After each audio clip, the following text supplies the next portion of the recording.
Assalamualaikum warahmatullahi wabarakatuh. Kami dari kelompok 7 kelas B dengan dosen pengampu Ibu Husna Nurlaila Nurmaya, SE, MM, AK, CA, CGP akan mempresentasikan materi seputar partnership liquidation dalam rangka memenuhi tugas UCP 3. Berikutnya, izinkan saya memperkenalkan diri beserta kelompok. Yang pertama ada saya sendiri, yakni Rizka Aminur Rohim, dengan NIM 20, 10, 11, 20, 38. Selanjutnya ada rekan-rekan saya. Yang pertama ada Ayuni Rahmawati dengan NIM 20, 10, 11, 20, 48. Berikutnya ada Edi Susilo dengan NIM 20, 10, 11, 20, 54. Dan yang terakhir ada Syifa Nurrahma dengan NIM 20, 10, 11, 20, 59. Baik, saya akan memulai ini dengan pengenalan likuidasi. Jadi, apa itu likuidasi? Likuidasi merupakan suatu keadaan di mana baik persekutuan maupun usaha perusahaannya dibubarkan semua. Penyebabnya bisa macam-macam. Bisa karena jangka waktu berakhir, tujuan atau kegiatan usaha telah tercapai, persekutuan bangkrut, sekutu keluar atau meninggal, kecuali diperjanjikan akan dilanjutkan. Selanjutnya ada kesepakatan serta putusan hakim. Berikutnya kita masuk ke proses likuidasi. Jadi tahapan pembubaran usaha sebuah persekutuan meliputi yang pertama itu proses mengubah harta kekayaan yang ada menjadi uang, tunai atau kas. Hal ini disebut dengan realisasi.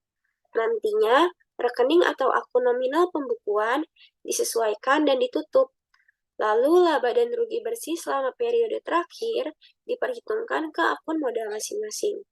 Pada proses pengubahan aktiva menjadi uang tunai atau kas, apabila ada perbedaan antara nilai buku dan nilai realisasi yang menunjukkan keuntungan atau kerugian, harus dibagi di antara anggota sesuai dengan perbandingan pembagian laba atau rugi. Saldo modal selanjutnya dipakai sebagai dasar penyelesaian. Proses yang kedua ialah pembayaran hutang-hutang kepada kreditur.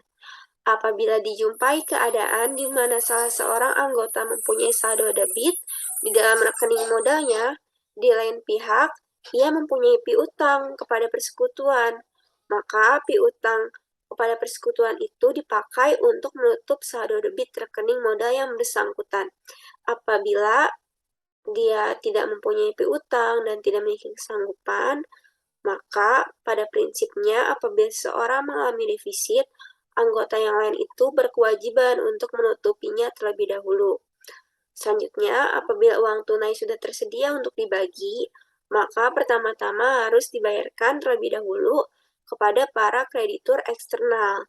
Setelah itu, baru kita bisa masuk ke proses yang ketiga, yakni penyelesaian hak kepada para anggota yang disebut dengan proses likuidasi.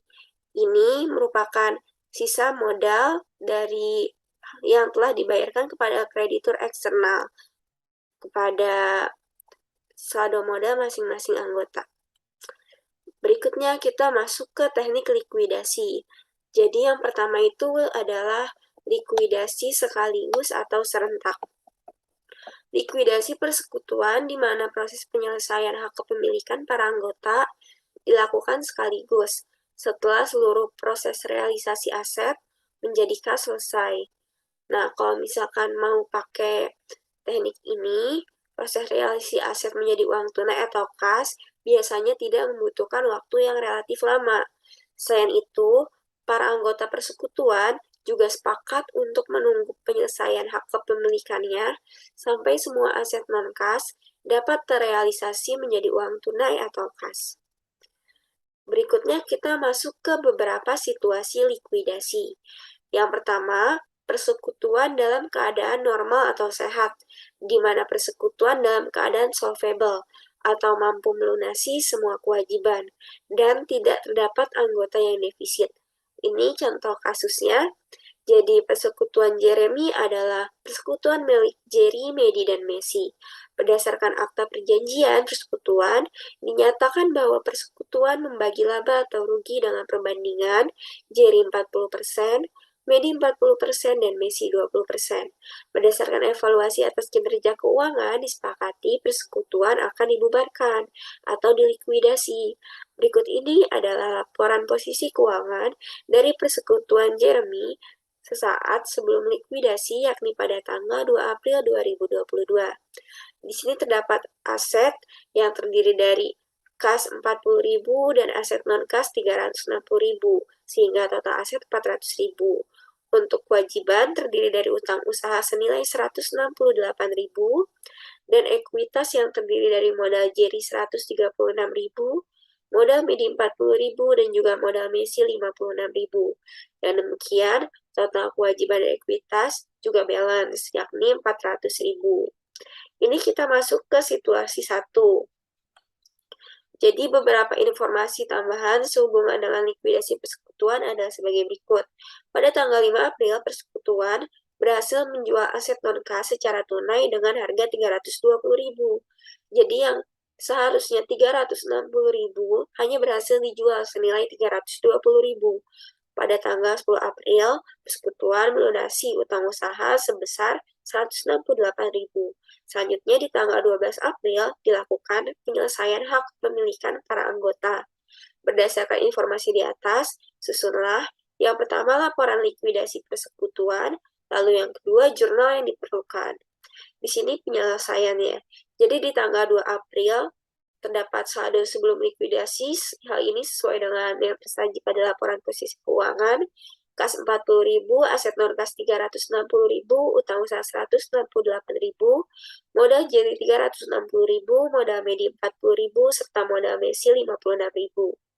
Lalu di tanggal 5 April, terdapat penjualan aset non-kas dan distribusi keuangan senilai 320.000 yang harusnya 360.000, sehingga terdapat kerugian senilai 40.000 yang didistribusikan sesuai dengan jumlah kepemilikan persenan masing-masing, yakni Jerry 40%, jadi dia menanggung 16.000, Medi 40% juga, jadi 16.000 juga, sedangkan Messi 20%, jadi dia hanya menanggung 8.000.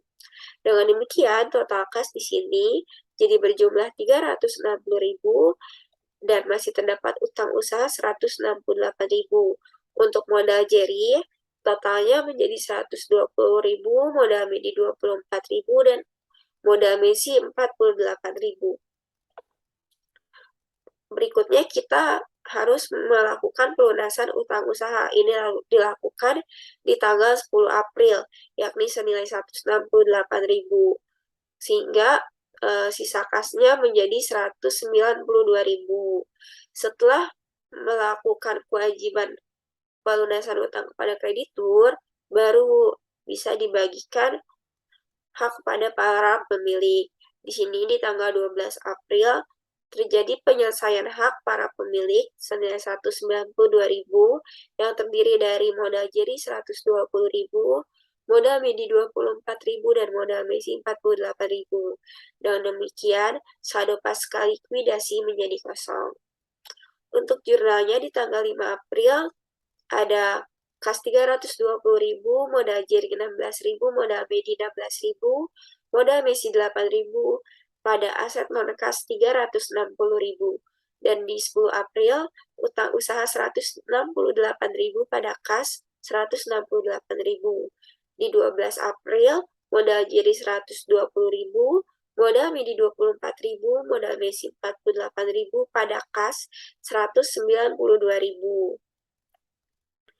Selanjutnya kita masuk ke situasi yang kedua, yakni di mana persekutuan dalam keadaan solvable, yakni mampu melunasi semua kewajiban, tapi terdapat anggota yang mengalami defisit dalam akun modalnya. Bagaimana proses penyelesaiannya? Nah, jadi untuk situasi yang kedua,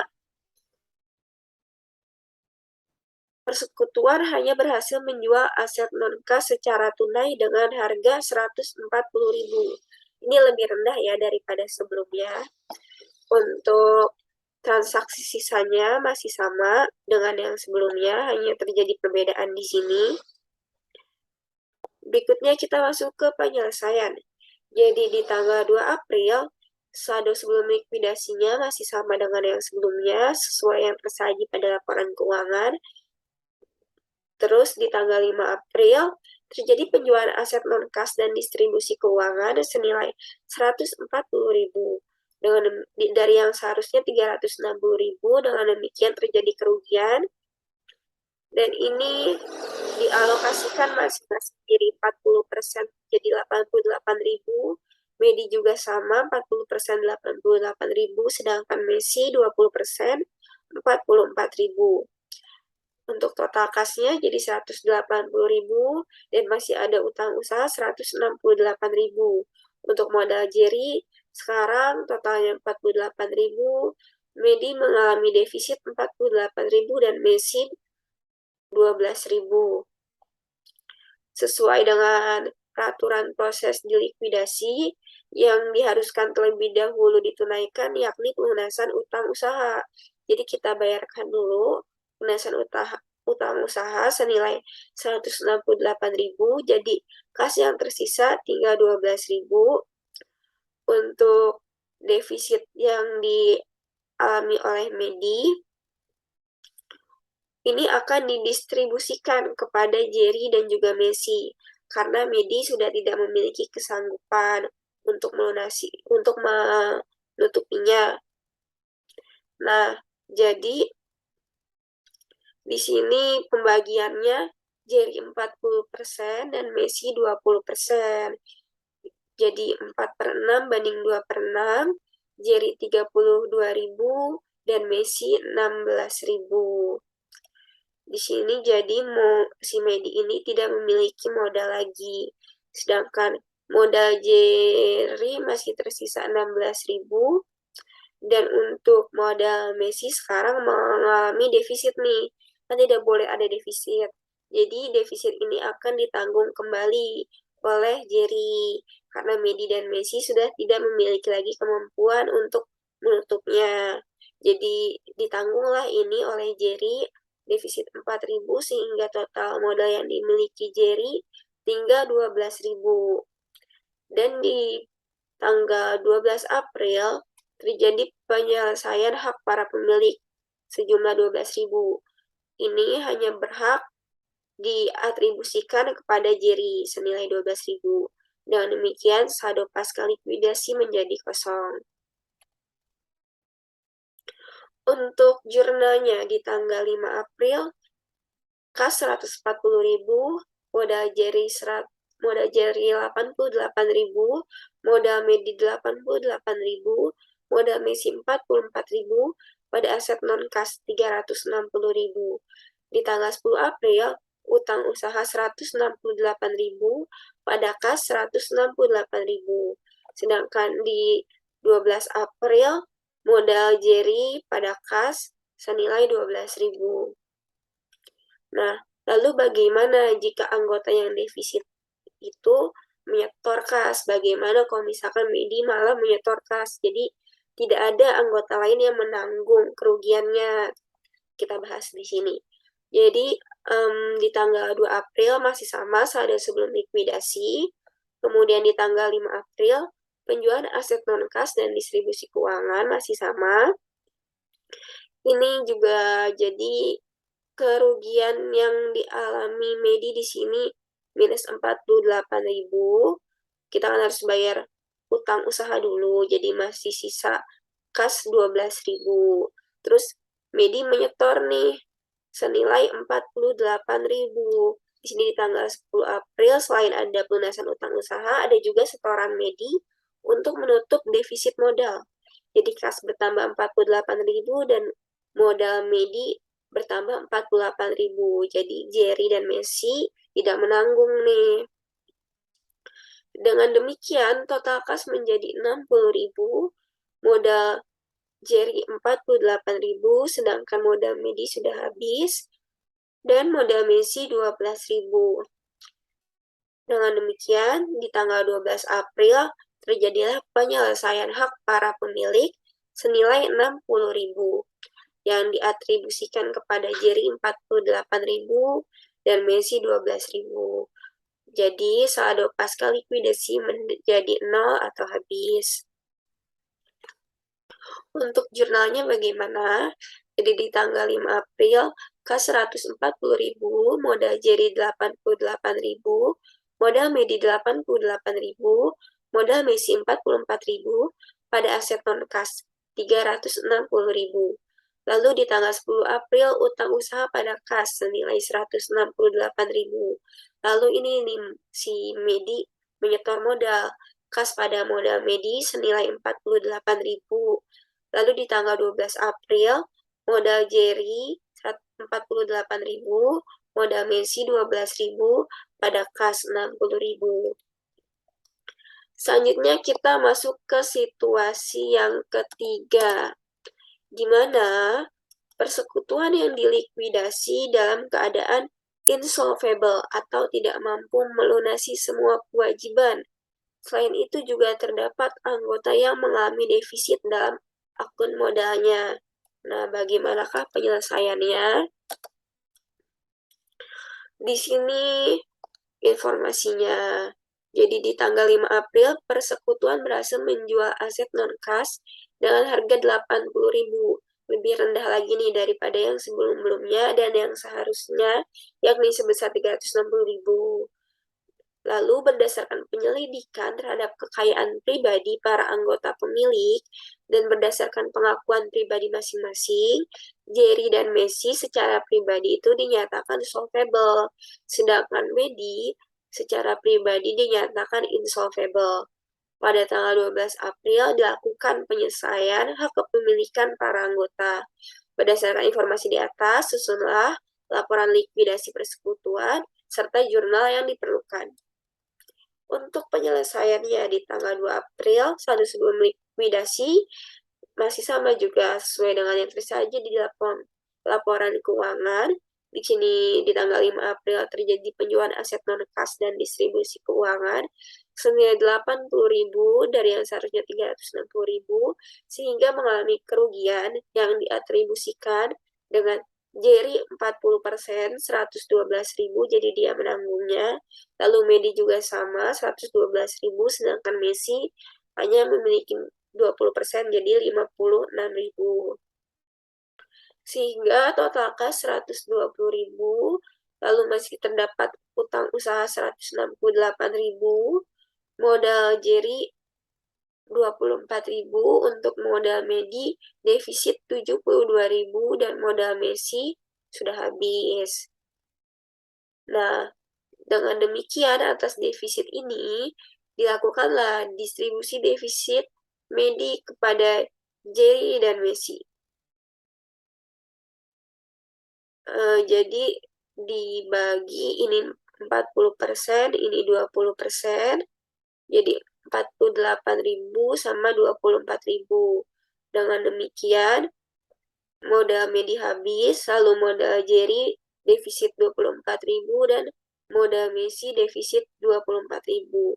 Kenapa tidak didahulukan pembayaran hutangnya? Karena di sini keadaannya perusahaan itu sendiri tidak memiliki kesanggupan untuk membayar hutang, karena kasnya dia cuma 120.000, tapi hutang usahanya jauh lebih besar, yakni 168.000.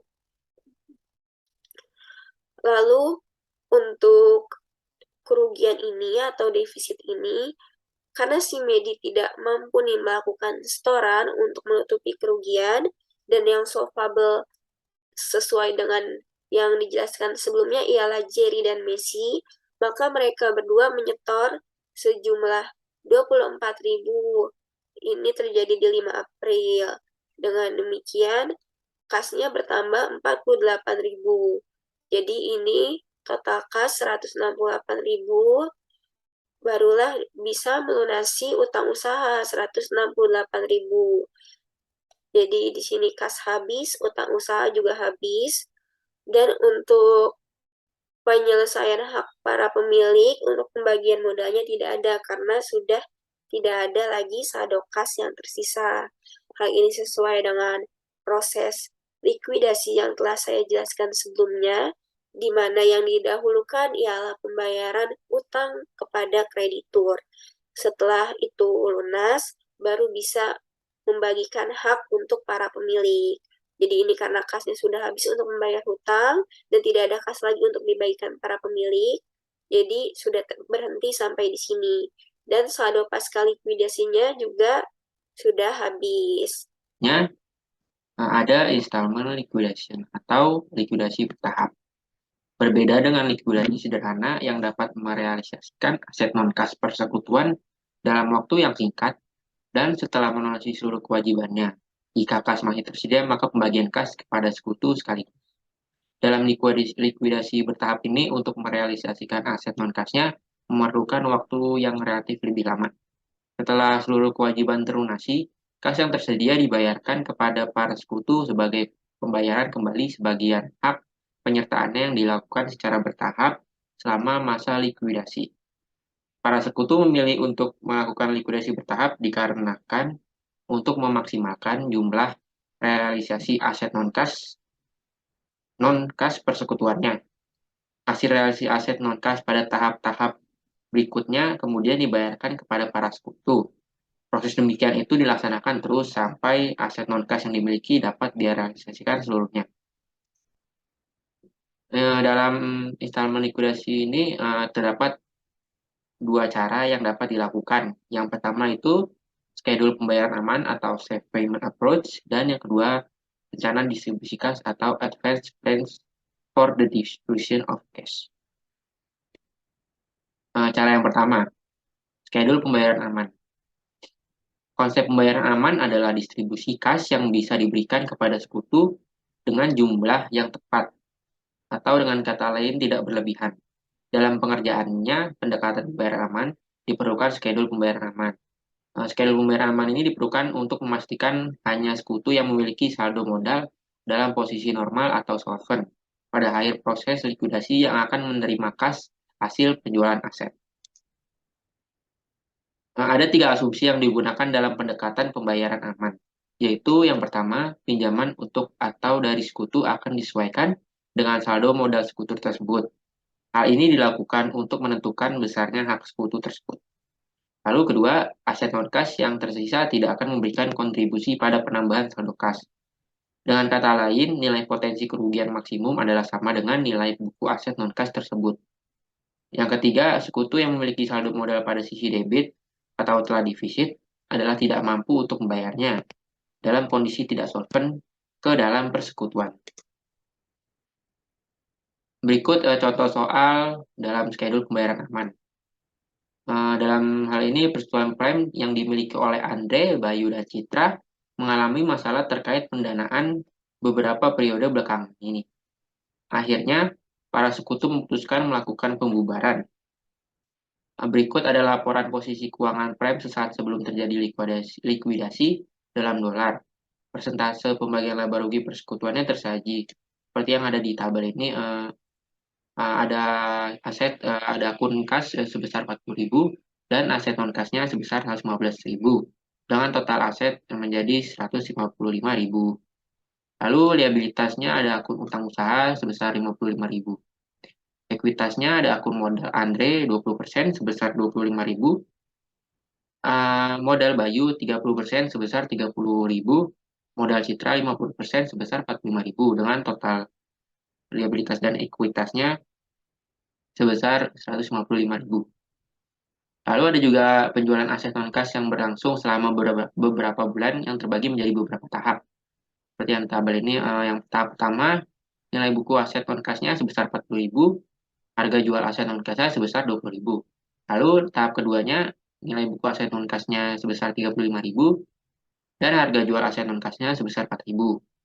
Tahap ketiga, nilai buku aset non-kasnya sebesar 33.000, harga jual aset non-kasnya sebesar 2.000. Dan tahap terakhir yaitu tahap 4, nilai buku kas aset non-kasnya 7.000 dan harga jual aset non-kasnya itu 1.000. Kalimat perintah atau pertanyaannya itu buatlah laporan realisasi dan likuidasi persekutuan prime dengan menggunakan schedule pembayaran aman.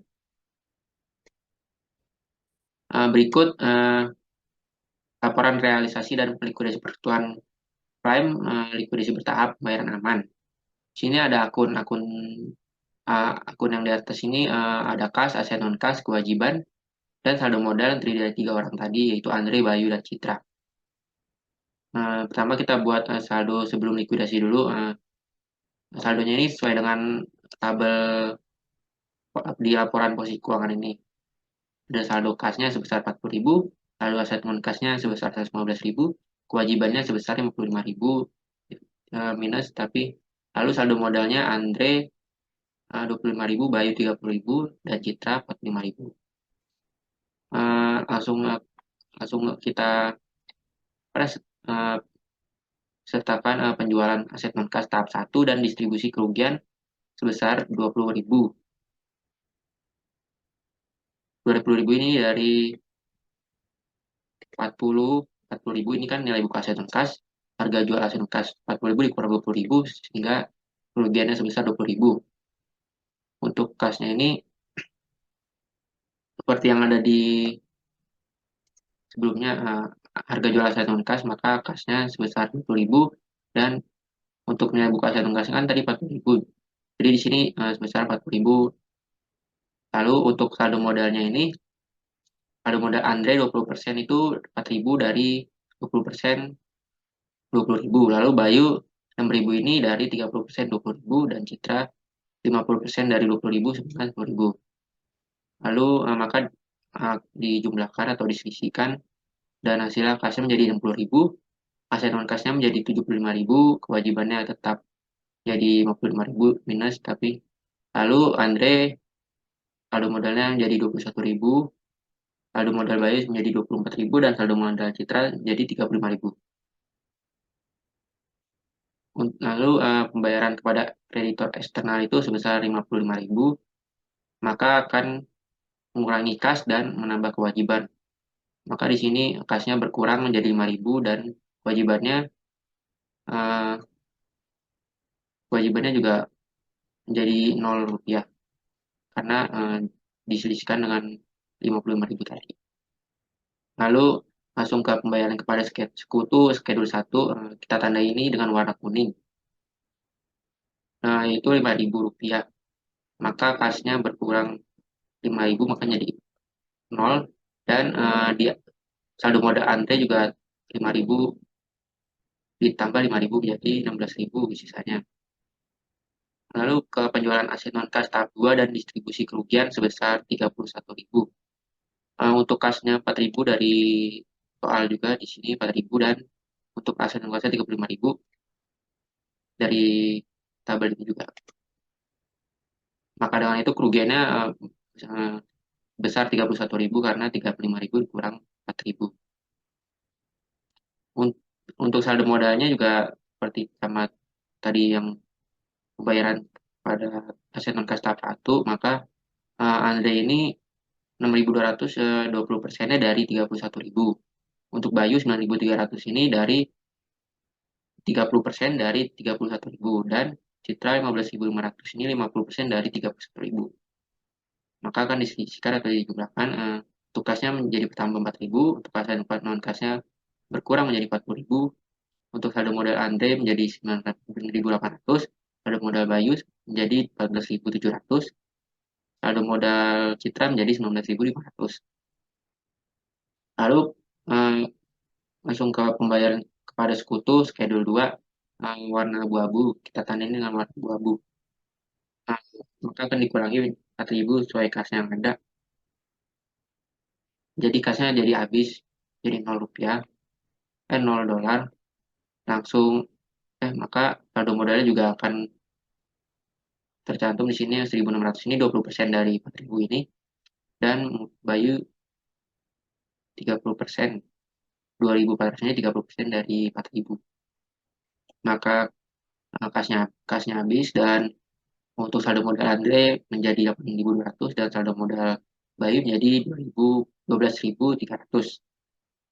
Saldo modal Citra tetap 19.500. Langsung ke penjualan aset non kas tahap 3 dan distribusi kerugian sebesar 31.000. Seperti tadi aset dan non aset kas dan aset non kasnya dari tabel ini. Nah, untuk nilai buku aset non kasnya sebesar 33.000 dan harga jual aset non kasnya sebesar 2.000. maka akan menghasilkan kerugian sebesar 31.000. Dan ini juga saldo modal sama seperti tahap 3 tadi, 6.200 ini 20% dari 31.000, 9.300, 30% dari 31.000, dan 15.500 dari 50%-nya dari 31.000.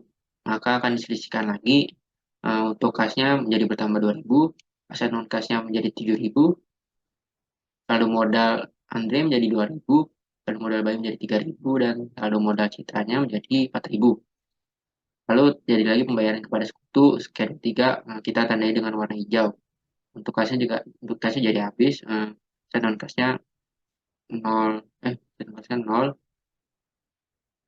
Terus saldo modal Bayu dan Citra ini didapatkan 600 ini dari 20%-nya dari 2.000, lalu 900 saldo modal Bayu ini didapatkan dari 30% dari 20.000 ini. Dan Citra juga seperti itu, 50%, 50% dari 2.000 menjadi 500.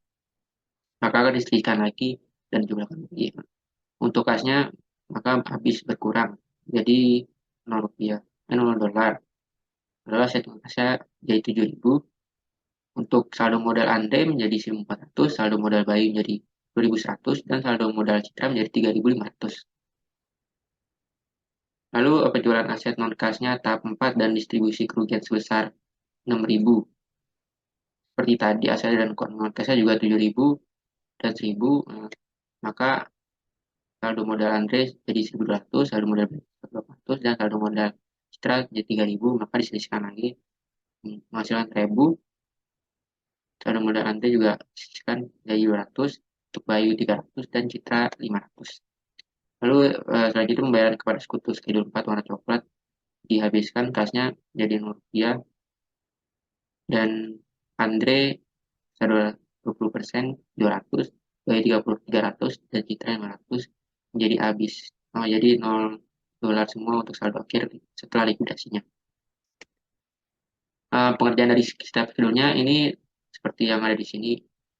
Jadi schedule 1 itu saldo modal awalnya itu seperti yang ada di soal 21.000, 24.000, dan 30.000, mengalami alokasi potensi kerugian 75.000. Ini 15.000 ini ada dari 20% dari 75.000. Bayi juga 22.500 ini dari 30% dari 70.000, dan Citra 50% ini 37.500 dari 50% dari 75.000. Lalu diselisihkan, dijumlahkan jadi 6.000, untuk Andre menjadi 6.000, dan untuk Bayi jadi 1.500, dan untuk Citra menjadi 2.500.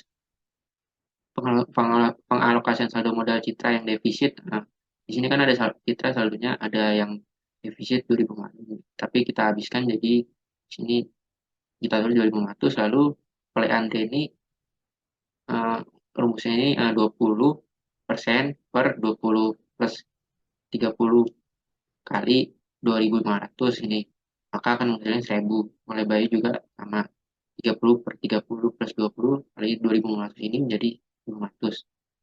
Maka akan menghasilkan sisanya untuk Andre saja sebesar 5.000. Lalu untuk modal schedule kedua juga sama seperti tadi. Ini saldo modal 9.800 dan 14.700 dan 19.500 ini dari sisa di sini. Maka dan mengalami kerugian sebesar 40.000. Andre 8.000 dari 20% dari 40.000, Bayu 30%-nya 12.000 dari 40.000, dan Citra 20.000 ini 50% dari 40.000. Pengalokasian modal yang defisit karena ada defisit kita alokasikan 500. Andre rumusnya tadi dikali 500, kan 200 di sini, dan Bayu juga dikali 500 menjadikan 300 ini, maka dijumlahkan dan sisanya menjadi untuk Andre 1.600 dan untuk Bayu 1.400. Periode 3 juga demikian, saldo modalnya sisa 2.000, 3.000, dan 4.000, mengalami alokasi potensial kerugiannya 7.000. Maka seperti tadi 1.400, 200, 2.100, dan 3.500 di akhirnya kita selisihkan atau jumlahkan untuk menjadi 600, 900, 900. Karena tidak ada saldo yang defisit, maka tidak ada pengawasan saldo modal yang defisit, maka jadi tetap saja 500 dan 500. Untuk untuk schedule 4 ini sama tadi, untuk Andre 200, 300, 400, alokasi kerugiannya ini 0 karena terakhir, lalu menjadi tetap tidak ada selisihan dan berat. Jadi nilainya tetap 200, 300, dan 500. Nah, karena tidak ada saldo modal yang defisit, maka tidak ada pengalokasian dan pembayaran aman kepada sekutunya jadi tetap sebesar 200, Andre jadi 300, dan Citra sebesar 500. Berikut total uang yang diterima tiap sekutu dari liquidity personal claim tersebut adalah, nah, Andre ini sebesar 7.400, ini didapatkan dari, kita bisa lihat Andre ini tambahkan 5.000 ditambah 1.600, lalu ditambah 600 dan 200, menghasilkan 7.400. Bayu dan Citra juga demikian. Kita lihat di sini Bayu 2.400 tambah 900 tambah 300 menghasilkan 3.600, sedangkan Citra di sini kita 500 tambah 500 menghasilkan 1.000 dolar. Selanjutnya cara kedua yaitu rencana distribusi kas. Skedul pembayaran aman yang telah dibahas sebelumnya ini dianggap tidak cukup baik sebagai alat perencanaan. Hal ini disebabkan karena skedul pembayaran aman tidak memberikan informasi yang membantu para sekutu dalam memproyeksikan beberapa kas yang dapat mereka terima dari likuidasi tersebut. Kekurangan dari pendekatan pembayaran aman tersebut dapat diatasi dengan menggunakan rencana distribusi kas ini. Dalam rencana distribusi kas ini, rencana pendistribusian kas disusun terlebih dahulu. Dan apabila kasnya telah tersedia, maka pembagiannya berdasarkan rencana pendistribusian kas yang telah disusun di awal. Dalam penyusunan rencana prioritas pembayaran kepada para sekutu dilakukan sebelum proses likuidasi berlangsung, sehingga pembayaran dapat segera dilakukan sesuai dengan jumlah uang yang tersedia. Ada langkah-langkah yang dilakukan dalam menyusun rencana distribusi kas, yaitu yang pertama, menyesuaikan saldo modal tiap sekutu dengan piutang dari tiap sekutu dan hutang kepada tiap sekutu. Lalu langkah kedua yaitu menentukan urutan kemampuan atau potensi tiap sekutu dalam menanggung kerugian atau potensi menanggung kerugian (PMK) dengan cara membagi antara saldo modal tiap sekutu yang diperoleh dari hasil pengerjaan langkah 1 tadi dengan rasio persentase pembagian laba rugi para sekutu. Nilai yang paling tinggi merupakan nilai kemampuan menanggung kerugian yang pertama, sehingga sekutu tersebut adalah sekutu yang paling tidak rentan untuk mengalami kerugian dan nilai yang paling rendah adalah yang paling rentan terhadap kerugian. Lalu langkah ketiga yaitu menghitung jumlah pendistribusian kas yang akan dibagikan. Dan yang keempat, menyusun ringkasan rencana pendistribusian kas. Langsung saja kita ke contoh soal. Di sini pada awal proses likuidasi yaitu tanggal 30 Juni 2021 diketahui neraca saldo dari persekutuan makmur adalah sebagai berikut. Dalam rupiah, persentase pembagian laba rugi persekutuan tersaji seperti yang ada tabel di kanan ini.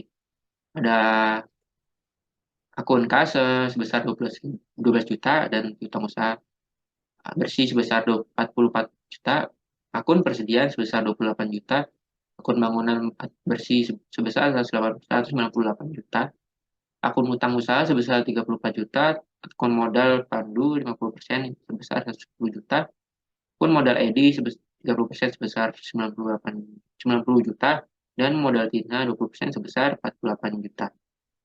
Menghasilkan totalnya yaitu 282 juta.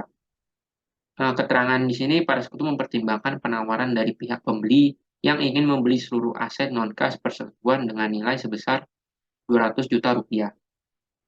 Pertanyaannya itu, buatlah rencana distribusi kas pada tanggal 30 Juni 2021 jika penawaran dari pihak pembeli tersebut diterima. Maka jawabannya kita akan menjawab dengan melakukan langkah-langkah yang tertera di slide sebelumnya, yaitu ada 4 langkah ini. Langsung saja, langkah pertama itu menghitung modal bersih tiap sekutu.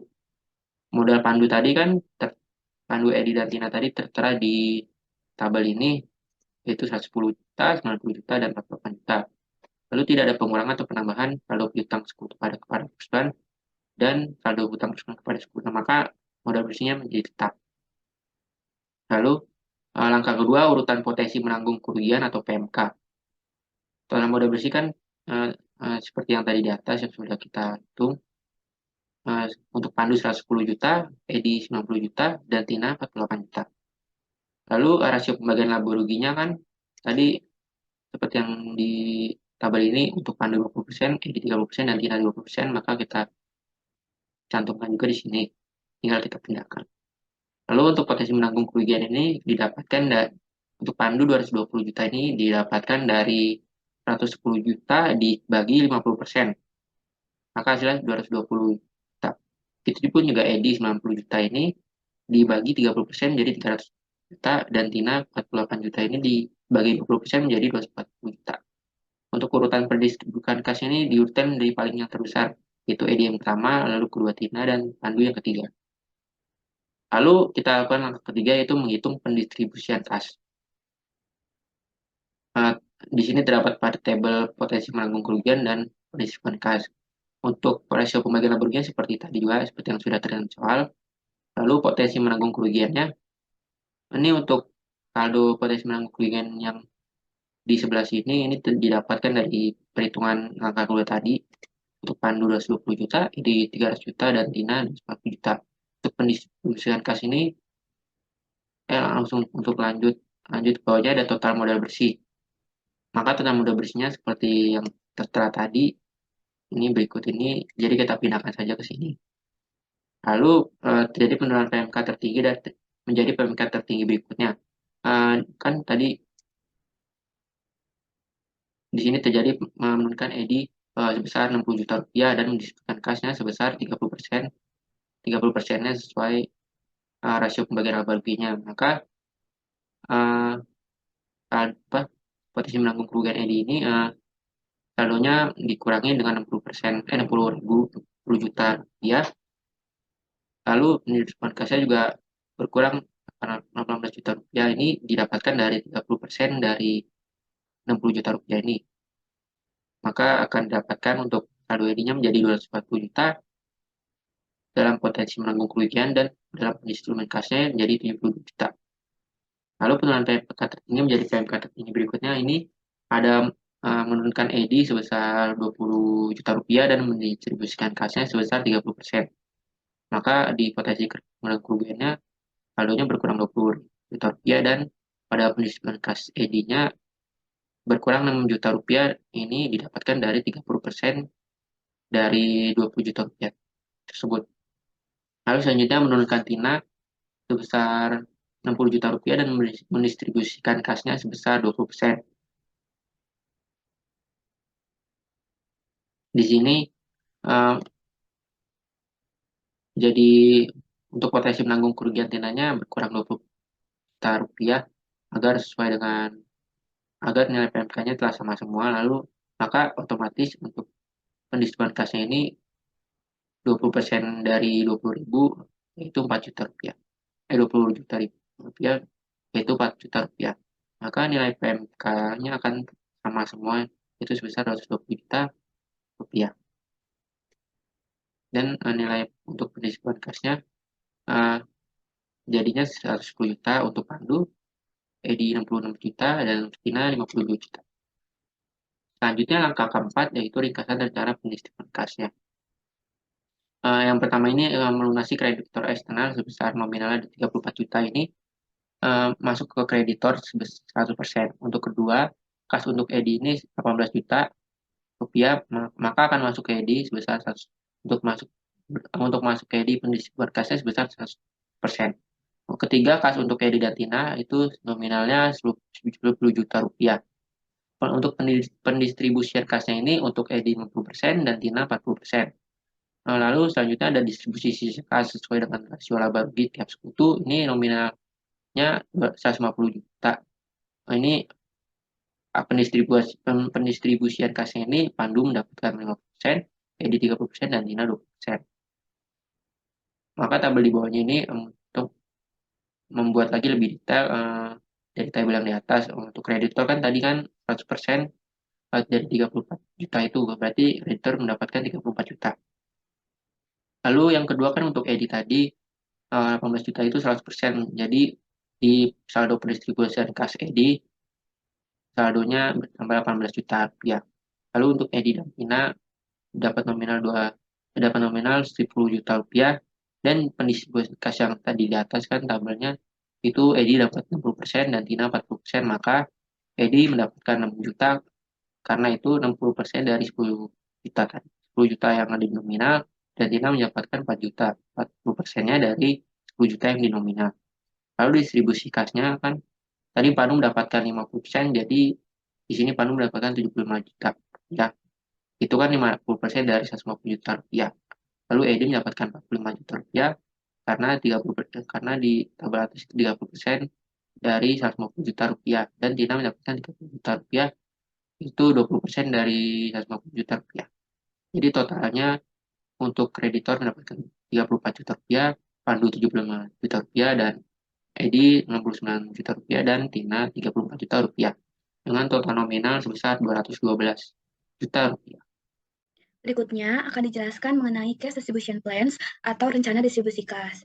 Cash distribution plans merupakan rencana untuk menentukan distribusi kas yang tersedia selama proses likuidasi. Cash distribution plans ini disediakan atau disiapkan karena untuk mengatasi kekurangan dari safe payment schedule yang mungkin sudah dipelajari sebelumnya, di mana safe payment schedule merupakan metode untuk menghitung jumlah pembayaran yang aman kepada mitra dan mencegah pembayaran yang berlebihan kepada mitra manapun. Namun, hal tersebut tidak efisien jika banyak distribusi angsuran yang dilakukan kepada mitra. Selain itu, safe payment schedule juga kurang efektif sebagai perangkat perencanaan karena tidak memberikan informasi yang membantu proyek mitra ketika mereka berharap untuk dimasukkan ke dalam distribusi uang tunai atau distribusi kas. Oleh karena itu, disiapkanlah cash distribution plans. Selanjutnya, cash distribution plans juga melibatkan pemeringkatan mitra dalam hal kerentanan mereka terhadap kemungkinan kerugian, menggunakan peringkat kerentanan untuk menyiapkan jadwal penyerapan kerugian yang diasumsikan dan mengembangkan rencana distribusi kas dari jadwal penyerapan kerugian yang diasumsikan tersebut.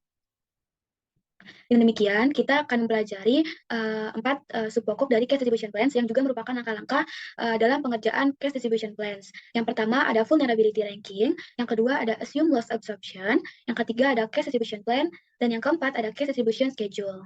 Untuk memperjelas keempat hal tersebut, maka kita akan langsung masuk ke contoh soal pertama, di mana pertama kita akan menghitung vulnerability ranking-nya untuk mengetahui peringkat kerentanan mitra terhadap kemungkinan kerugian. Di sini ada contoh soal, yaitu pada awal proses likuidasi, Aryo, Beni, dan Cici memiliki saldo modal masing-masing sebesar 230.000, 400.000, dan 360.000. Tetapi ekuitas mereka setelah adanya modal ataupun pinjaman tambahan masing-masing sebesar 230.000, 420.000, dan 360.000. Dengan profit sharing yang sudah disepakati sebesar 20%, 30%, dan 50%. Maka berikut perhitungan vulnerability ranking-nya. Di sini ada beginning. Beginning ini diperoleh dari ekuitas awal masing-masing mitra. Sesuai soalnya, diketahui bahwa ekuitas awal Aryo sebesar 230.000, ekuitas awal Beni sebesar 400.000, dan ekuitas awal Cici sebesar 360.000. Lalu, setelah adanya modal ataupun pinjaman tambahan, diketahui juga di soal bahwa ekuitas akhir masing-masing mitra menjadi 230 untuk Aryo dan 420 untuk Beni, sehingga dari yang awalnya 400 berubah menjadi 420, sehingga terdapat loan to Beni sebesar 20.000. Lalu untuk Cici tetap 360.000. Kemudian ada profit sharing ratio, yaitu 0,20 atau 20% milik Aryo, 0,30 atau 30% milik Beni, dan 0,50 atau 50% milik Cici. Sehingga dapat diketahui total maksimum loss can be absorbed ataupun total maksimum kerugian yang bisa diserap oleh masing-masing mitra, yaitu oleh mitra Aryo sebesar 1.150.000, oleh mitra Beni 1.400.000, dan oleh mitra Cici 720.000. Dengan demikian, kita dapat mengetahui vulnerability ranking ataupun peringkat kerentanan masing-masing mitra, di mana ketika semakin kecil total maksimum loss can be absorbed-nya, berarti semakin rentan terhadap kemungkinan kerugian. Nah, sesuai perhitungan tadi, diperoleh bahwa Cici merupakan mitra yang paling rentan terhadap kemungkinan kerugian dengan peringkat ke-1, lalu di peringkat kedua ada Aryo, dan peringkat ketiga ada Beni. Sehingga artinya mitra Beni ini merupakan mitra yang paling tidak rentan terhadap kemungkinan kerugian. Kan ada perhitungan assume loss absorption, yaitu untuk memperoleh asumsi penyerapan kerugian. Di sini ada beberapa catatan yang perlu diperhatikan juga dalam menghitung assume loss absorption, yaitu kita harus membebankan ekuitas masing-masing mitra dengan bagiannya atas kerugian yang akan menghilangkan ekuitas mitra yang paling rentan. Lalu, kita harus membebankan ekuitas masing-masing mitra yang tersisa dengan bagiannya yang akan menghilangkan ekuitas mitra yang paling rentan berikutnya. Nah, proses ini akan berlanjut sampai ekuitas semua mitra telah dikurangi menjadi 0, kecuali mitra yang paling tidak rentan. Berikut ini perhitungannya. Di sini ada pre-liquidation equities yang diperoleh dari ekuitas akhir atau after net off dari yang sebelumnya sudah kita hitung, di mana Aryo ini memiliki ekuitas 230.000, Beni 420.000, dan Cici 360.000, dengan total 1.010.000. Kemudian kita akan menghilangkan ekuitas mitra yang memiliki tingkat kerentanan paling pertama, yaitu di sini ada Cici, mitra Cici, sehingga mitra Cici akan kita hilangkan ekuitasnya dengan cara mengenalkan ekuitasnya Cici tersebut. Caranya menggunakan total maximum loss can be absorbed yang dimiliki oleh Cici sebesar 720. Maka kita masukkan minus 720.000. Selanjutnya 720.000 dikali dengan persentase kepemilikan Cici 50%, yaitu hasilnya 360.000. Lalu 720.000 dikali dengan persentase kepemilikan Beni 30%, maka hasilnya 216.000. Lalu minus 720 dikali dengan persentase ekuitas ataupun kepemilikan Aryo 20%, jadi 144.000. Maka diperoleh balance untuk masing-masing mitra. Untuk Aryo yaitu 86.000, untuk Beni itu 204.000, dan untuk Cici menjadi 0. Selanjutnya, kita akan menghilangkan mitra yang memiliki vulnerability ranking atau ranking kerentanannya itu peringkat kedua, yaitu diperoleh di sini ada Aryo. Tinggal kita akan menolkan ekuitas Aryo. Caranya di sini kita masukkan di total sebesar minus 215.000 yang diperoleh dari 86.000 yang merupakan sisa balance Aryo tadi. 86.000 ini akan dibagi dengan 20%, yaitu kepemilikan ekuitas Aryo, per 50% dari total kepemilikan Aryo dan Beni. Sehingga diperolehlah minus 215.000. Kemudian kita akan menghitung assume loss to absorb Aryo's equity untuk mitra Aryo dengan cara 215.000 ini akan dikali dengan persentase milik Aryo. Akan tetapi di sini ada perubahan persentase untuk agar si 215 ini tuh terdistribusi secara 100%, sehingga di sini perhitungannya untuk Aryo 86.000 diperoleh dari 215.000 dikali dengan 40%, jadi 20% dikali 2. Lalu untuk Beni ada 215.000 dikali dengan 60%, hasilnya 129.000 dari 30% ini dikali 2, sehingga totalnya 40% dari Aryo dan 60% dari Beni menjadi 100%. Sehingga 215 akan terdistribusi secara penuh atau 100%.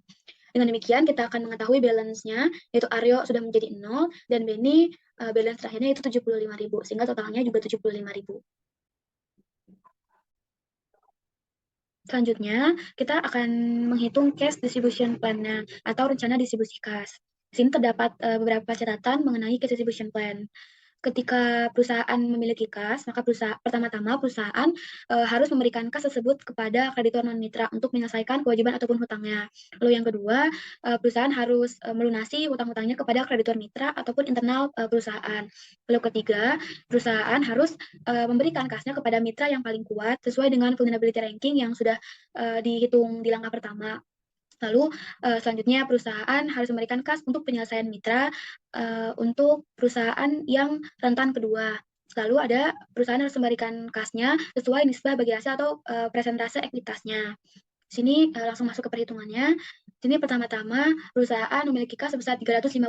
Maka sesuai catatan yang tadi disebutkan, pertama-tama perusahaan harus membayarkan hutang-hutangnya kepada kreditor non-mitra sehingga diberikan 100% kepada priority liabilities atau kreditor non-mitra.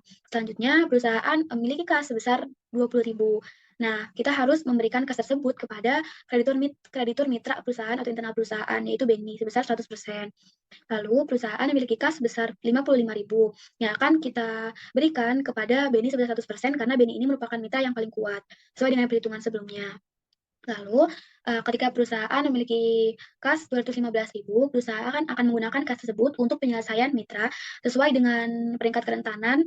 Di sini digunakan untuk menghilangkan ekuitas mitra kedua dengan persentase Aryo 40% dan Beni 60%.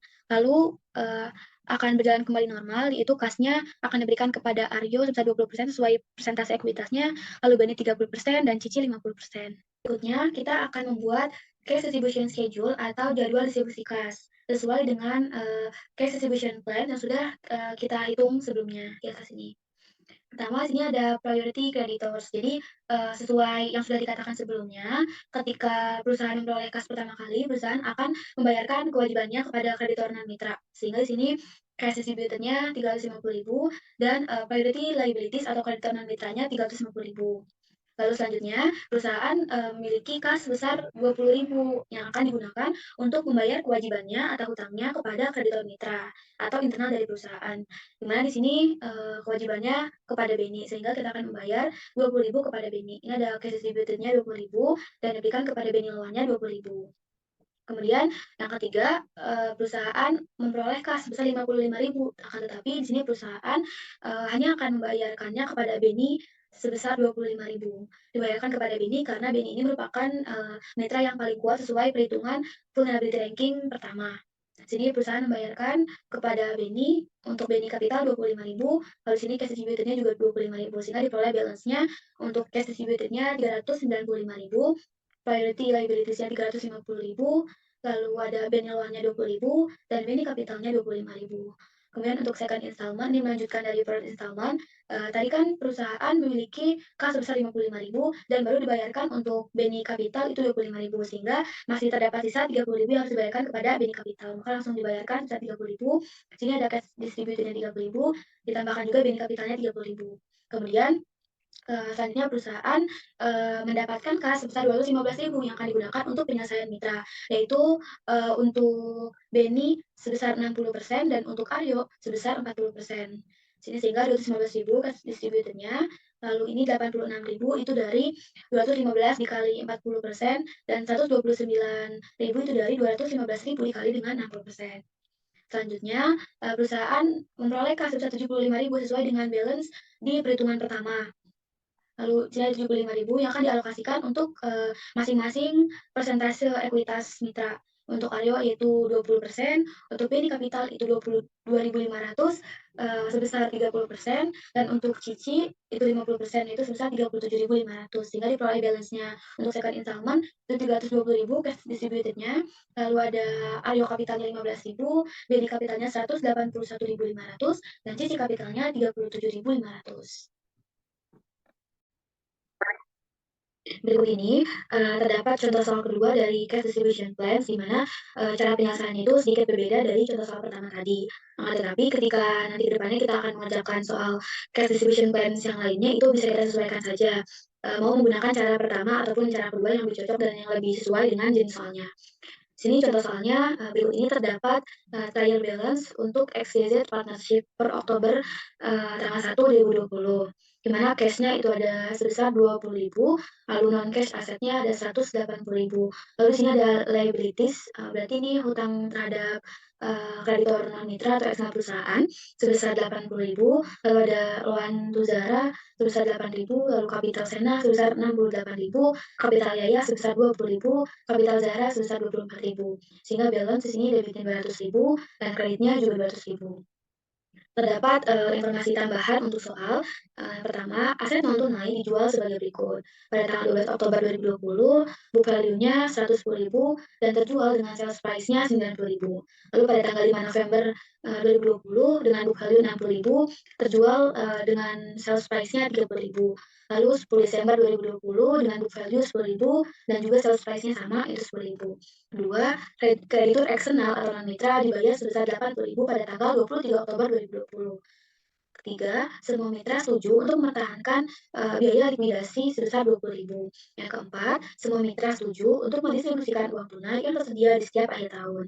Kelima, likuidasi terakhir pada 31 Desember 2020. Di sini juga terdapat keterangan mengenai profit sharing rasionya, yaitu 40% untuk Sena, 40% untuk Yahya, dan 20% untuk Zara. Lalu pertanyaannya, buatlah working paper beserta tabel cara distribusi kasnya. Ini pertama-tama, beginning ini diperoleh dari saldo di trial balance sebelumnya. Jadi cash-nya 20.000, non-cash asetnya 180.000, liabilities-nya 80.000, loan Zara-nya 8.000, kapital Sena-nya 68.000, kapital Yaya-nya 20.000, dan kapital Zara-nya 24.000. Kemudian kita akan mengerjakan untuk bulan working paper untuk bulan Oktober 2020 terlebih dahulu. Di sini ada saldo non-cash asetnya, sesuai informasi tambahan di sini, bahwa tanggal 12 Oktober 2020 telah terjual non-cash aset itu dengan book value 110, tapi sales price-nya 90. Lalu kita masukkan di sini cash-nya dari sales price itu 90 dan non-cash aset di sini 110 dari book value-nya. Lalu setelah itu didapatkanlah balance 110 untuk cash dan non-cash asetnya 70. Dengan perbedaan book value dan sales price yang ada, ini akan menyebabkan kerugian bagi perusahaan sebesar 20.000 yang akan ditanggung oleh para mitra. Jadi di sini 8.000 ditanggung oleh Sena dengan perhitungan 20.000 dikali dengan 40%. 20.000 ini total selisih dari book value dan sales price-nya. Lalu untuk Yaya 8.000 juga karena Yaya juga memiliki presentasi yang sama yaitu 40% sehingga perhitungannya 20.000 dikali 40% dan untuk Zara 20.000 dikali 20% sehingga hasilnya 4.000. Lalu balance-nya cash 110.000, non-cash aset 70.000, liabilities-nya 80.000, peluang Zaranya 8.000, kapital Senanya 68.000 dikurang 8.000 hasilnya 60.000, lalu kapital Yayanya 20.000 dikurang 8.000 hasilnya 12.000, lalu Zara 24.000 dikurang 4.000 hasilnya 20.000. Kemudian ketika perusahaan sudah memperoleh kas di sini 110, maka hal yang pertama harus dilakukan perusahaan yaitu perusahaan harus membayar utangnya kepada kreditor non mitra ataupun liabilities-nya. Di sini di soal info tambahan kedua disebutkan bahwa kreditor eksternal atau non mitra dibayar sebesar 80.000. Sehingga di sini cash-nya akan berkurang 80.000 dan liabilities-nya juga akan berkurang 80.000. Kita hitung kembali balance-nya itu 110 dikurang 80.000 maka hasilnya 30.000, non-cash asetnya tetap di 70.000. Liabilities-nya di sini 80.000 sudah dibayarkan lunas 80.000 sehingga liabilities-nya nol ataupun sudah habis, sudah lunas. Lalu di sini wawancaranya 8.000, kapital Senanya 60.000, kapital Yayanya 12.000 dan kapital Zaranya 20.000. Kemudian kita akan membuat cash distribution-nya di sini. Untuk informasi tambahan nomor 3, disebutkan bahwa semua mitra itu setuju untuk mempertahankan biaya likuidasinya sebesar 20.000. Jadi untuk cash 30.000 ini akan ditahan sebesar 20.000 untuk mempertahankan biaya likuidasinya tersebut sesuai kesepakatan. Maka sisanya 10.000 kan, jadi 30 dikurang 10.000 hasilnya 20.000. Lalu ada non-cash asetnya tetap 70.000. Di sini untuk minus 10.000 ini akan didistribusikan kepada para mitra, tetapi melalui perhitungan cash distribution plan sebagai berikut. Sini ada total interest. Total interest di sini sesuai dengan perhitungan terakhirnya. Jadi yang paid liabilities. Sena itu 60.000, ini 60, Yaya itu 12.000, dari sini 12.000, dan Zara itu 28.000. Kenapa 28.000? Karena 20.000 untuk kapital Zaranya dan 8.000 dari luar Zaranya yang belum dibayarkan, jadi 28.000. Selanjutnya terdapat worst scenario apabila non-cash aset itu tidak bisa terjual ditambah dengan likuidasi expense-nya, yaitu 70.000 ditambah 20 dari sini. 70 dari non-cash aset, 20-nya dari perhitungan cash-nya, jadi 90. Di sini kita gunakan 90.000 itu untuk perhitungan di sini. Untuk Sena itu 90.000 dikali dengan persentasenya 40%, yaitu 36.000. Lalu untuk Yaya juga sama, 90.000 dikali dengan 40%, yaitu 36.000 juga. Kemudian untuk Zara 90.000 dikali dengan 20%, maka hasilnya 18.000. Selanjutnya kita hitung balance-nya 60.000 dikurang 36.000 hasilnya 24.000, 12.000 dikurang 36.000 hasilnya minus 24.000 dan 28.000 dikurang 18.000 hasilnya 10.000. Karena di sini Yaya mengalami kerugian ini harus dialokasikan atau dilimpahkan kepada Sena maupun Zara sehingga dengan begitu akan diketahui nanti mana mitra yang paling kuat ataupun yang paling tidak rentan terhadap kemungkinan kerugian. Cara perhitungannya di sini 24.000 alokasi of Yaya di sini harus diisi 80.000 supaya Yayanya ini akan menjadi 0 atau habis nanti. Jadi kita isi 24.000, lalu untuk perhitungan Sena di sini 16.000 dari 24.000 dikali dengan 4/6, di mana 6 ini dari 40% ditambah 20%.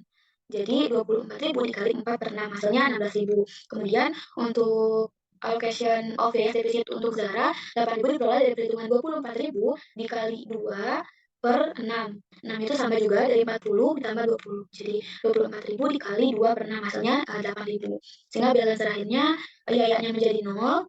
Lalu untuk Senanya ini akan dilimpahkan sebesar 8.000 dan Zara sebesar 2.000. Lalu akan kita masukkan di sini di sini di kapital Senanya 8.000.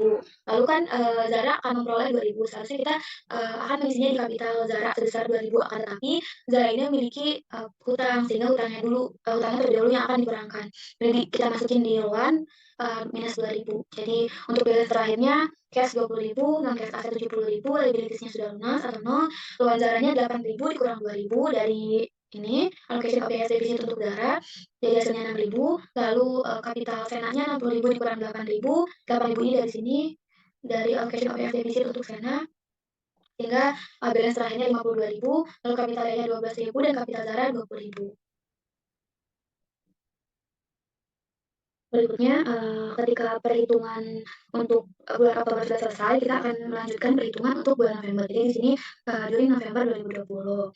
Saldo NCA-nya ini berdasarkan informasi tambahan bahwa dikatakan bahwa di tanggal 5 November 2020 itu telah dijual aset non tunai dengan book value 60.000 dan sales price-nya 30. Jadi kita masukkan cash-nya berdasarkan sales price 30.000, lalu net asetnya berdasarkan book value-nya 60.000. Dengan demikian, atas perbedaan book value dan sales price, perusahaan akan mendapatkan kerugian sebesar 30.000 yang harus dialokasikan kepada masing-masing mitranya. Dalam perhitungan di sini untuk Sena 30.000 dikali 40% sesuai persentasenya, jadi hasilnya 12.000. Lalu untuk Yaya 30.000 dikali 40% juga, maka hasilnya juga sama 12.000.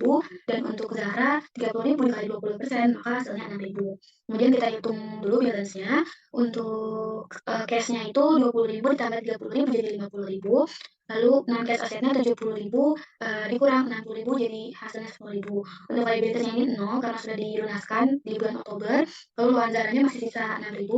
Lalu kapital Senanya 52.000 dikurang 12.000 hasilnya 40.000. Lalu kapital Yayanya 12.000 dikurang 12.000, maka kapital Yayanya sudah 0 atau habis. Lalu di sini ada kapital Zara 20.000 dikurang 6.000, maka hasilnya 14.000. Kemudian untuk November ini kita tidak perlu membayar hutang lagi karena hutang kepada kreditur eksternal atau non mitra karena sudah dilunaskan di bulan Oktober tadi. Jadi langsung ke cash distribution-nya. Di sini ketika perusahaan memiliki uang atau kas sebesar 50.000 dan di sini sesuai sama informasi tambahannya itu semua mitra setuju untuk mempertahankan biaya likuidasi sebesar 20.000. Jadi sama seperti bulan Oktober di sini dari total kasnya 50.000 akan ditahan sebesar 20.000. Jadi sisanya 30. Jadi sini di minus 30, lalu dihitung 50.000 dikurang 30.000 hasilnya 20.000. Lalu untuk non aslinya tetap 10.000. Nah, di mana 30.000 ini harus dialokasikan juga ke masing-masing mitranya. Jadi melalui perhitungan cash distribution plan yang kedua di gambar berikut.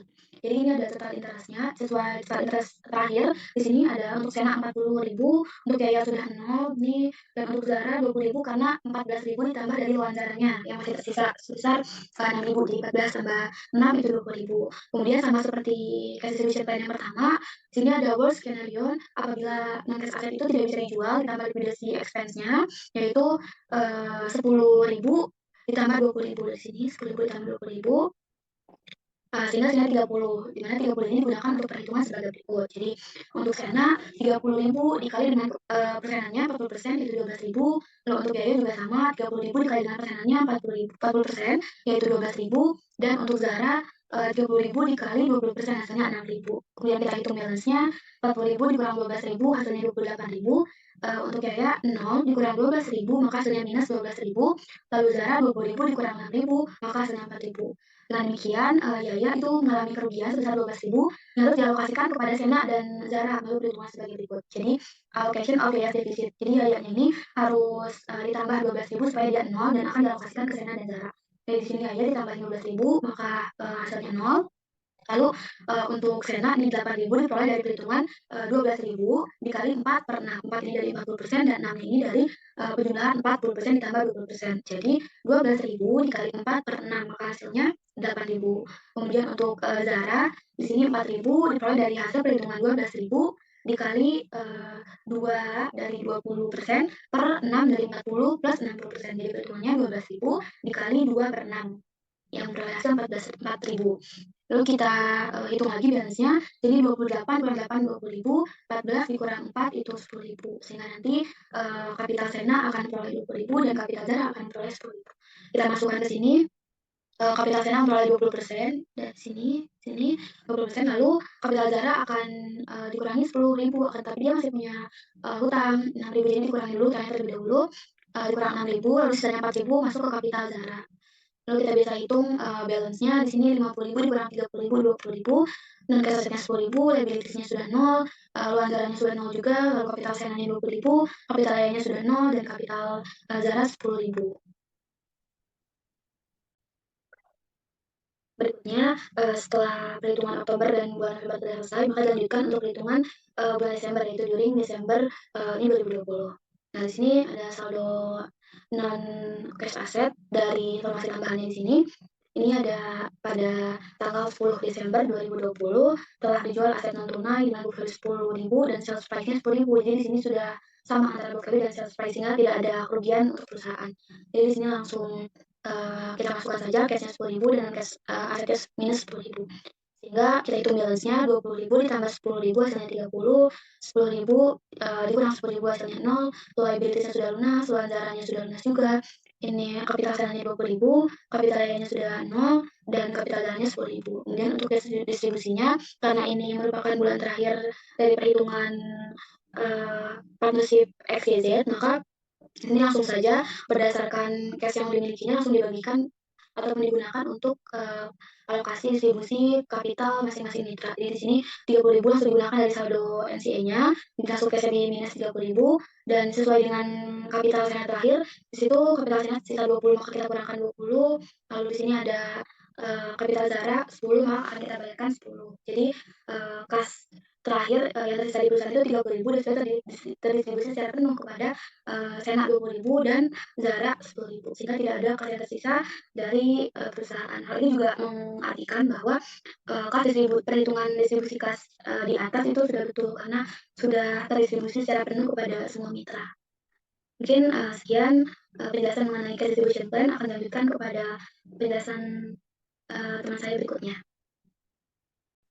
Selanjutnya, di sini saya akan menjelaskan mengenai insolvent partners and partnerships, yaitu keadaan ketika partnersnya insolvent dan juga partnershipsnya insolvent. Insolvent ini dimaksudkan adalah ketika kas yang tersedia tidak cukup untuk membayar liabilitas dari kreditur. Sebelum masuk pada materi ini, sebelumnya sudah kita ketahui bahwa urutan distribusi aset dalam likuidasi kemitraan itu dimulai dari jumlah terutang kepada kreditor. Jadi ketika persekutuan memiliki kas, maka persekutuan perlu membayarkan liabilitasnya terlebih dahulu kepada kreditor. Baru setelah itu kepada jumlah terutang yang ada di mitra, selain untuk modal dan laba.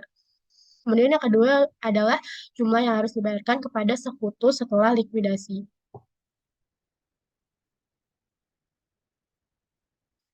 Selanjutnya di sini ada insolvent partnership, yaitu keadaan ketika persekutuannya ini bangkrut, kas yang tersedia setelah semua aset non-kas diubah menjadi uang tunai tidak cukup untuk membayar kreditur persekutuan.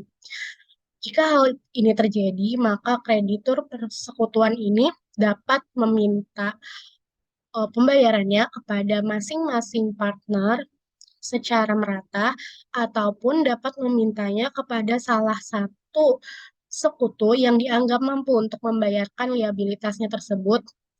Kemudian setelah itu baru dari masing-masing sekutunya akan mengklaim penggantian pembayaran liabilitas tersebut.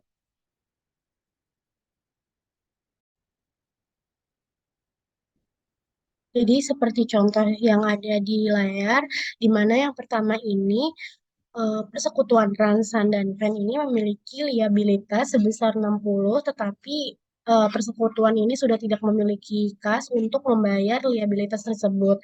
Maka dari itu, kreditur di sini meminta kepada masing-masing Ransan dan Pen itu sebesar $20 untuk membayar liabilitas yang sebesar 60. Kemudian keadaan kedua di mana kreditur dari Ransan dan Fen ini meminta kepada salah satu Ransan dan Fen untuk membayar terlebih dahulu liabilitasnya, yaitu kepada Ran, di mana setelah itu San dan Fen harus mengklaim pembayarannya kepada Ran. Selanjutnya di sini ada contoh soal. Di sini yang pertama terdapat persekutuan Ran, San, dan Fen, di mana di sini semua asetnya ini udah dikonvert ke kas dan kas yang tersedia itu udah dibayarkan ke kreditor, tapi ternyata masih ada liabilitas yang belum terbayarkan yaitu sebesar 30.000. Kemudian di sini juga ada informasi bahwa terdapat Run Capital itu masih ada 20.000 di kredit, Sun Capital itu masih ada 70.000 di kredit, Sun Capital itu masih memiliki 120.000 tapi di debit. Kemudian di sini juga ada informasi mengenai personal assets dan liabilities dari masing-masing partners yaitu Ran, San, dan Fan. Dan dari sini juga dapat diketahui bahwa kreditur dari persekutuan Ran, San, dan Fan ini meminta Fan untuk terlebih dahulu membayar liabilitas yang belum terpenuhi yang sebesar 30.000 itu. Untuk kemudian dari masing-masing partner ini mensettlekan penggantian dari pembayaran liabilitas tersebut based on upah. Upah itu eh, dimaksudkan bahwa masing-masing partners ini harus membayar liabilitas walaupun itu dengan aset pribadi yang mereka miliki karena dalam persekutuan itu terdapat istilah unlimited liabilitas di mana masing-masing partners itu em, perlu untuk membayarkan liabilitas meskipun menggunakan aset pribadi mereka. Di sini untuk required-nya adalah menyiapkan schedule untuk pass out the partnerships and final closing of the books. Jadi menyiapkan untuk perhitungan dari masing-masing partner dari pembayaran liabilitasnya. Kemudian ini untuk jawabannya. Jadi yang pertama tentunya kita mencatat capital balance yaitu saldo yang masih adanya ini berapa masing-masing 20, 70, 120, dan 30. Dengan 30 ini merupakan total liabilitas yang masih harus dibayar. Kemudian tadi kan kreditur meminta Fan untuk terlebih dahulu membayar ke kreditornya sebesar 30.000 ini sudah dibayarkan oleh Fan sehingga di sini liabilitasnya sudah tidak ada dan di sini modalnya si Fan ini adalah 90.000 tapi di debit kemudian Sun dan Ran masih sama yaitu 20 dan 70. Kemudian fans membayar lagi kan di sini fans seharusnya membayar sebesar 90.000 tapi fans hanya bisa membayar 30.000. 30.000 ini didapatkan dari 100.000 dan 40.000 ini kan personal aset dan personal liabilities yang dimiliki oleh fan. Itu jika dikurangkan itu kan 60.000. Tetapi 60.000 ini sudah dibuat untuk membayar liabilitas ke kreditur itu sebesar 30.000 sehingga sisa uang atau sisa aset yang dimiliki oleh fans itu hanya sebesar 30.000 yang bisa dibayarkan kepada eh, persekutuannya. Sehingga di sini bertambahlah aset dari persekutuan yaitu sebesar 30.000. Nah, kemudian di sini fan capital ini memiliki sisa insolvent sebesar 60.000 atau defisitnya si fan ini sebesar 60.000. Kemudian dari defisitnya fan ini akan di sharing kepada Ran dan juga San dengan cara 60.000 dikali 4/7 karena ini dari masing-masing 40 dan 30 jadi 70% sehingga 60.000 dikali 4/7 untuk Ran dan 60.000 dikali 3/7 untuk San. Kemudian di sini pembagian dari masing-masing defisitnya itu 34.286 dan juga 25.714. Kemudian di sini yang Fan dihabiskan 60.000. Kemudian sisanya dari Ran itu 20 dikurang 34 di sini juga eh, defisit yaitu sebesar 14.286 dan San masih ada sisa yaitu 44.286. Dan ini yang turun ke bawah ini 30.000 aset tersekan. Kemudian di sini adalah runs payment to the partnership for his deficit. Jadi 5.000 ini didapatkan dari personal asset dan personal liabilities yang dimiliki oleh Ran. Ran hanya memiliki, kalau dijumlahkan, Ran hanya memiliki aset sebesar 5.000 sehingga di sini Ran hanya dapat menggantikan sebesar 5.000. Kemudian di sini masuk kepada aset dari persekutuan, sehingga aset persekutuannya di sini bertambah. Kemudian ini juga dari Sun Capital hanya diturunkan 44.286, dan dari Run Capital ini jika dijumlahkan jadi defisit 9.286. Kemudian defisit dari Run ini dihapuskan kepada Sun, sehingga hasilnya adalah 35.000 dari 44.286 dikurang 9.286. Kemudian untuk paymentnya di sini adalah yang terakhir adalah 35.000 sesuai dengan yang ada di sini, dan ini dibayarkan kepada Sun. Kemudian di sini juga ada soal kedua, di mana di sini ada persekutuan dari Ari, Bill, Ron, dan Sin yang ingin dilikuidasi dari Januari 2021, dan ini merupakan uh, account balance dari dari Juni 2021, di mana aset non kasnya itu udah dikonvert ke kas, dan ini kasnya di sini ternyata masih ada sebesar 100.000. Kemudian ada Ron Capital sebesar 170.000 di debit, Sin Capital sebesar 80.000 di debit, dan masih ada account payable sebesar 300.000 di kredit, dan Ari Capital sebesar 40.000 di kredit, juga Bill Capital sebesar 10.000 di kredit. Kemudian untuk informasi tambahannya di sini ada percentage indicate ini, apa presentasi dari masing-masing ini represent the relevant profit. Kemudian personal assets dan liabilities juga disampaikan di sini dari Ari, Bill, Ron, dan Sin.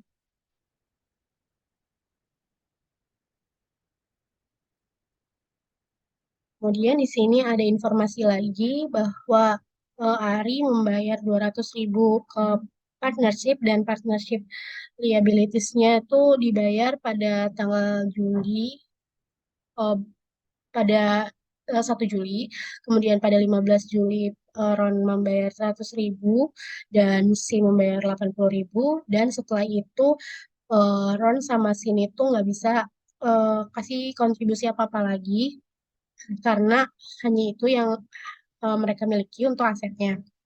Kemudian kerugian kebangkrutan dari Ron itu dibagi menjadi beberapa di Juli 15. Kemudian kas yang masih tersedia itu didistribusikan kepada partnership yang ditutup di Juli 31. Di sini required ini prepare a liquidation statement untuk Ari, Bill, Ron, and Sin partnership untuk periode 30 Juni sampai 30 Juli. Nah, kemudian di sini seperti contoh soal yang pertama, dimulai dari melihat terlebih dahulu balance di yang awalnya 100, 300, 40.000, 10.000, 170, dan 80. Ini dia dapatkan dari soal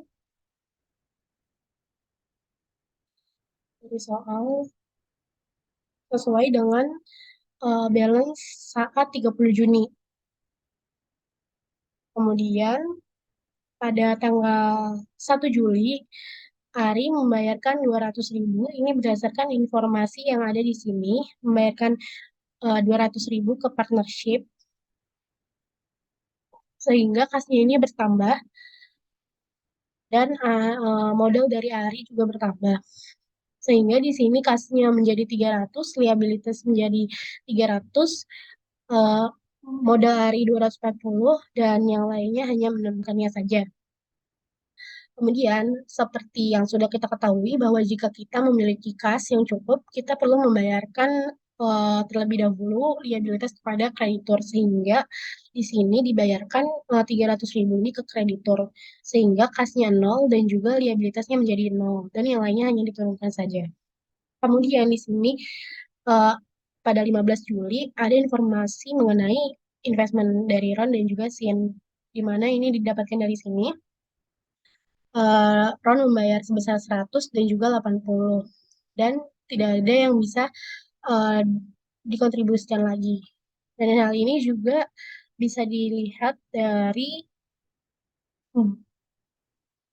ini personal aset dan juga liabilitas dari Ron dan Sin, di mana di sini yang mereka miliki hanya 500 kurang 400 yaitu 100 dan 200 dikurang 120 yaitu 80, sehingga mereka tidak bisa memberikan kontribusi apa-apa lagi karena hanya itu aset yang dimiliki oleh Ron dan Sin.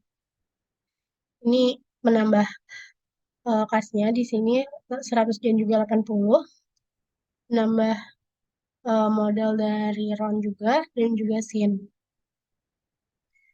Kemudian di sini kasnya menjadi 180, ini masih sama 240, ini masih sama 10.000. Kemudian di sini round capitalnya menjadi 70.000 tetapi di debit. Kemudian karena di sini sin capitalnya awalnya di debit, karena dia sin sudah memberikan modal lagi sebesar 80 sehingga di sini menjadi 0. Kemudian di sini dari insolvensinya si Ron ini, dari defisitnya si Ron, ini akan di-divide ke Ari dan juga Bill dengan cara 70.000 dikali 5 per 7. Sehingga menghasilkan 50.000, kemudian ini 20.000 dari 70.000 dikali 2 per 7 menghasilkan 20.000. Kemudian ini diturunkan di sini menjadi 180, kemudian ini dijumlahkan juga menjadi 190, ini menjadi 10.000 tetapi defisit, kemudian ini menjadi 0. Karena ini defisit, jadi insolvensinya ini dikalikan ke Ari 10.000, jadi 180.000. Kemudian di sini untuk final distribution-nya berarti ke Ari sebesar 180.000 sehingga akhirnya balance. Demikian presentasi dari kelompok kami. Kurang lebihnya mohon maaf. Wassalamualaikum warahmatullahi wabarakatuh. Terima kasih.